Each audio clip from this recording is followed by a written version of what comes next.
RJ Barrett is easily the player I struggle to evaluate the most. There's an odd disconnect between his intangibles and skill on tape and his numbers that really make it impossible for me to come to a real conclusion on my thoughts about him as a player, which does line up with the polarizing views on him as a player in terms of the disconnect between those numbers and his intangibles. Some think he's a future star, others think he's just bad. Most of the time when it comes to polarizing players like this, the truth falls in the middle, like I talked about in the Tyrese Haliburton video. But with RJ, I don't know where the truth really lies, because unlike Haliburton, I don't have a confident idea of how I view him as a player, which is what I want to talk about in this video. But quickly before we go any further, if you're new and like basketball, I would really appreciate if you would like, subscribe, and hit the notification bell to be notified whenever I release a video. I make videos about basketball all the time, and liking and subscribing are the two best ways can help me out in the YouTube algorithm and help me reach my goal of 10,000 subscribers by the end of the 2024 NBA season. Let's try and get 100 likes on this video so YouTube will recommend it to others. Anyways, let's talk about RJ Barrett. RJ Barrett's path to the NBA is actually a rather linear one. His dad was a former pro. His mom was a nationally ranked college sprinter, so he has an athletic background. He's the godson of a Hall of Fame point guard, Steve Nash. He dominated in high school. He went to a blue blood college, was one of the best players in college as a freshman. He went top 3 in the draft. Everything up to that point makes sense. The athletic background, the Hall of Fame player as one of his mentors. He lived up to the high school ranking as the top guy in his recruiting class. He showed why he was viewed highly by being an All-American in college, going top 3 in the draft. That all makes sense. But everything after that point doesn't make sense to me. Let's start with his rookie season. I would say RJ had a solid rookie season. 14.3 points per game, 5 rebounds per game, 2.6 assists per game.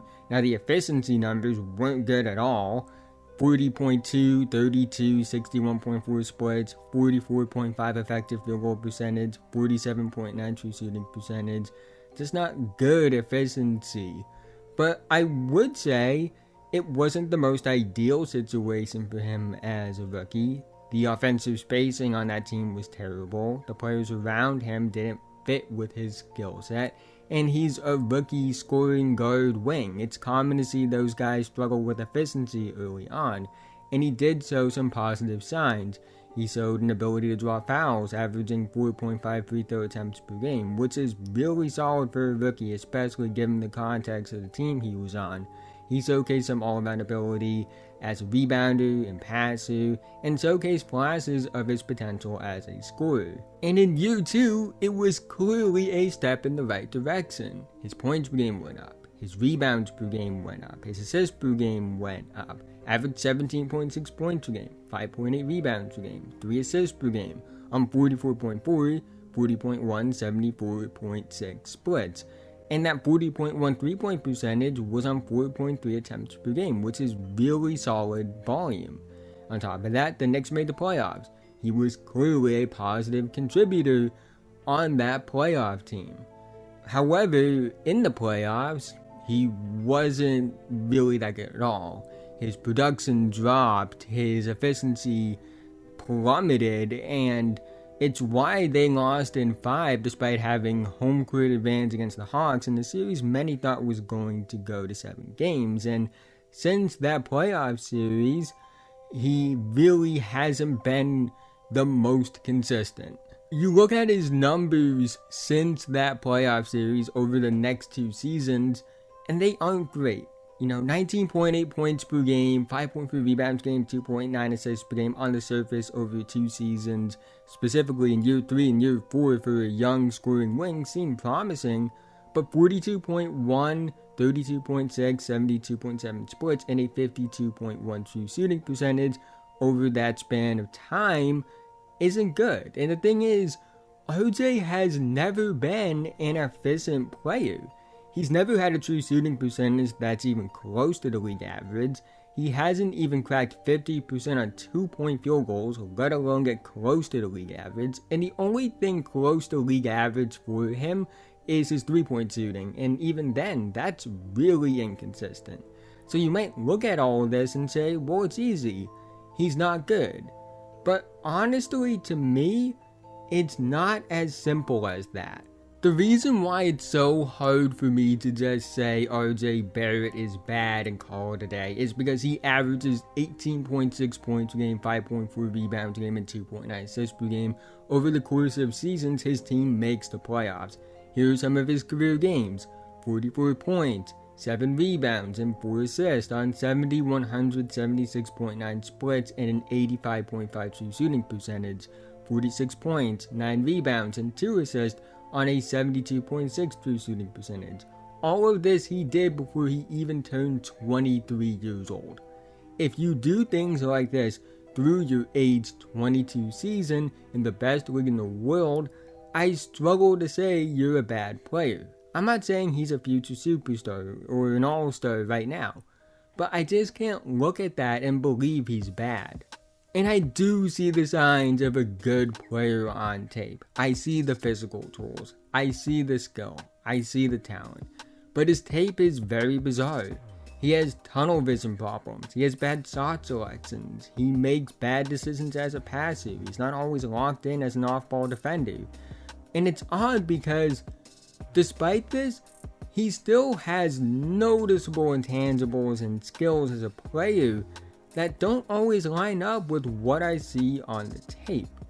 Because in his really good games, he showcases really good scoring intangibles. He even showcases vision. I think he has more than ideal physical and athletic traits for a modern day NBA wing. I think he has good passing intangibles. I think he has a good motor. Those things are all very noticeable when you watch the tape. I don't get the vibe that he's a selfish player that just wants to score, or is a player that doesn't care about winning and doesn't want to put effort in. I never get that vibe when I hear him in interviews, and definitely when I watch the tape. The way I describe it is he doesn't lack skill or talent. He lacks consistency, specifically in how he utilizes his talent. It's not that his skill is inconsistent and he's not good at things. It's that he doesn't know how to fully utilize what he has talent-wise, because he has a lot of talent. In a way, he's a basketball genius with ADHD, because there are plenty of times he looks like a star. He makes reads. He's controlling the game. He's scoring at a high level. But there are just as many times he's taking bad shots and making poor decisions on the court. I don't question his talent. I don't question his skill.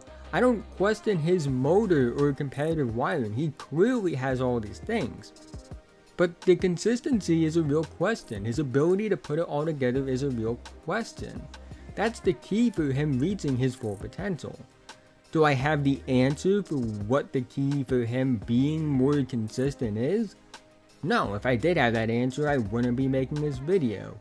And if I had answers for how players could improve with their consistency, I wouldn't be on YouTube right now making videos like this. RJ Barrett is a player that is impossible for me to truly evaluate. His solid to good base statistics clash with his poor efficiency numbers.